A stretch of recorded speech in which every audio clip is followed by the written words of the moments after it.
কড়াইতে তেল নিয়ে নিয়েছি, তেলটা গরম হয়ে গেলে দুটো ডিম ভেজে ঝুরঝুরি করে ভেজে তুলে নেব।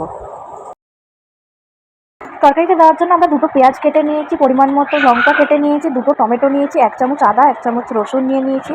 এদিকে তরকা ডালটা ভিজিয়ে রাখা ছিল, ওটাকে সেদ্ধ করে নিয়েছি। পরিমাণ মতো সর্ষের তেল নিয়ে নিচ্ছি।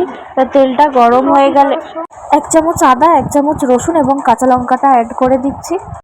একটু নাড়াচাড়া করে পেঁয়াজটা অ্যাড করে নেব। এবার পেঁয়াজটা দিয়ে নাড়াচাড়া করে নেব একটু। পেঁয়াজটা ভাজা ভাজা হয়ে গেলে তারপর টমেটো অ্যাড করে নেব। টমেটোটা দেওয়ার পর একটু নাড়াচাড়া করে নিয়ে টমেটোটা যখন নরম হয়ে আসবে তখন হলুদ দিয়ে নেব। তারপর কাশ্মীরি লাল মরিচ দিয়ে নিচ্ছি।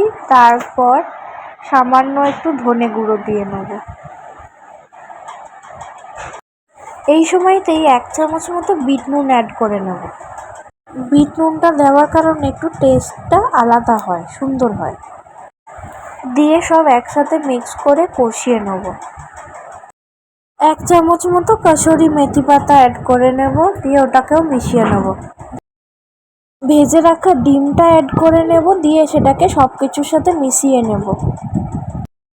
সব মিক্স করা হয়ে গেলে সিদ্ধ করে রাখা তরকা ডালটা দিয়ে নেব।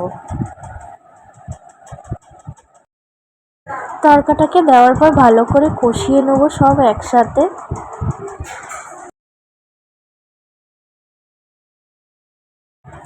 এখানে আমাদের কষানো হয়ে গেছে, এবারে নুনটা অ্যাড করে নেব। পরিমাণ মতো নুন অ্যাড করে নেব। সবশেষে তরকাতে তরকা দেওয়ার জন্য একটা বাটিতে 1 চামচ ঘি নিয়ে নেব। ঘিটা গরম হয়ে গেলে এতে সবার প্রথমে 1 চামচ কাশ্মীরি লঙ্কার গুঁড়ো দিয়ে নেব। তারপর রসুনটা দিয়ে নেব। তারপর সবশেষে 1 চামচ কসুরি মেথি পাতাটা অ্যাড করে নেব। দিয়ে এটাকে ভালো করে নাড়াচাড়া করে নেব। একটা গন্ধ ছাড়লে এটাকে তরকার মধ্যে অ্যাড করে দেবো।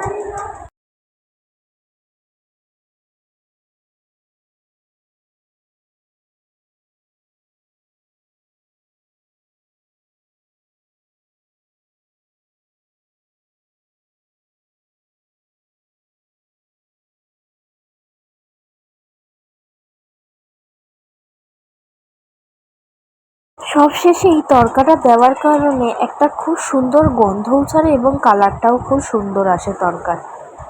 আপনাদের যদি এই রেসিপিটি ভালো লেগে থাকে তবে একটি লাইক, কমেন্ট এবং শেয়ার এবং চ্যানেলটি সাবস্ক্রাইব করে দেবেন। ধন্যবাদ।